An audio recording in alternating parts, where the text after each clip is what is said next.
So it starts off with our main character, which we are naming Hero, and he's gonna be in a store.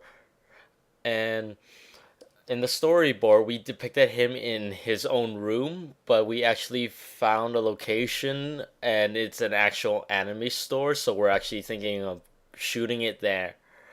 So it's gonna change to reflect that. We're trying to get it so only Hero is in the store, but that may or may not happen. And we continue shooting shots of the store to really establish what it is until this scene where there's a beeping heard from the phone, and Hero looks down on it, and he gives a determined, perplexed, yet somewhat excited expression. It shows that this is not just an ordinary phone call, but it also expresses that he's received these types of phone calls before, and he knows exactly what's going on. So here he picks up the morpher, which is the phone, and he leaves the store. We're debating about this because depending whether or not the store is actually empty, it's gonna change that. If the store is empty, then he's not gonna leave the store. But if there's people around, then he'll leave the store.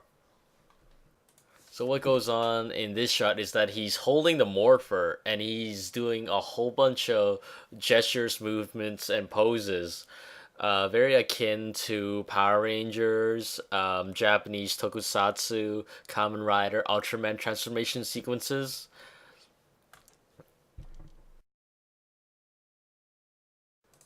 And here's just a close up of the defining pose where he holds the phone right next to his ear, and the phone will be facing away from him. This is just inspired by a lot of the transformation sequences in Tokusatsu and Power Rangers where they have a defining pose, and this is ours. Hero is initiating the transformation sequence here.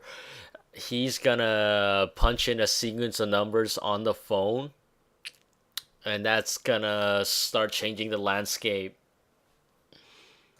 The phone here starts glowing, and several orbs will come out of the phone. And here, Hero will come and do a fixed pose, and a wireframe is gonna go over him. So for this entire transformation sequence, it's gonna be very technical. We are gonna use live action video, compositing, 3D rendering, chroma keying. How we're gonna do this is we are planning to shoot all the live action shots and see if we can composite the armor over top. And if that doesn't work, we're just gonna green screen that our 3D model in. So we just shoot the locations without Hero and then put the model in afterwards.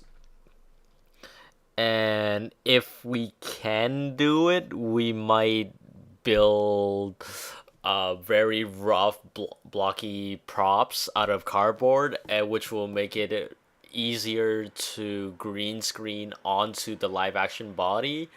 But again, that's if we have time and if we can make it. So generally, we are gonna do the majority through taking photos and just putting the armor on after in After Effects at the most. And here at the very end, we looked at a lot of transformation sequences, and it always seems like the helmet is always the last to be finished to come on. It's also the most defining and most dramatic part. So these shots of the helmet is just us sticking to formula. of the of the guy just like giving his last determined looks before the helmet comes on. And this is just for fun and a gag. We saw that most Power Ranger transformation sequences they're followed by an explosion that comes out of nowhere. So we thought it'd just be fun to put an explosion in here, and of course, it's gonna be in After Effects.